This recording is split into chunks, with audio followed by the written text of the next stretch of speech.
महबूब फरमाने लगे, तुम्हें पता है जब किसी के घर में बेटी पैदा होती है हुजूर क्या होता है? फरमाया, मेरा मालिक 2 फरिश्ते भेजता है। फरमाया, वो आके घर वालों को सलाम कहते हैं, जिन्नों और इंसानों के अलावा सारी दुनिया उनके सलाम को सुनती है। फरमाया, फिर वो फरिश्ते अपने परों से उस बेटी को ढांप लेते हैं और फिर उसके सर पर फेरते हैं। और फरमाया, फिर वो उनके बाप को कहते हैं, इनकी सही तरह परवरिश करना। फिर उनके जिम्मेदारों को कहते हैं, उनके खानदान के बड़ों को कहते हैं, सही तरह पालना। अगर तुम इनकी ये लफ्ज़ सुनो मेरे महबूब के, हुजूर फरमाने लगे, रब के फरिश्ते कहते हैं, अगर तुमने सही परवरिश करके ब्याह दिया तो अल्लाह कयामत तक तुम्हारी मदद करेगा। किस अल्लाह दुनिया की मुश्किलात में भी तुम्हारी मदद करेगा।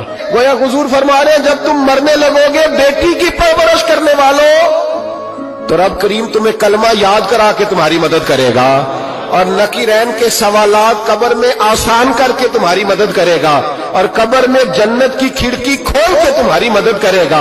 मीज़ाने अमल पर तुम्हारे अमलों का वजन ज्यादा करा के अल्लाह तुम्हारी मदद करेगा। पुल सिरात पे तुम्हें आसानी से गुजार के तुम्हारी मदद करेगा। मीज़ाने अमल पर अपने महबूब के यदुल्ला वाले हाथों से तुम्हें जाम पिला के अल्लाह तुम्हारी मदद करेगा। और फरमाया, तुम्हें दोज़ख से बचा के जन्नत में डाल के रब तुम्हारी मदद फरमाएगा।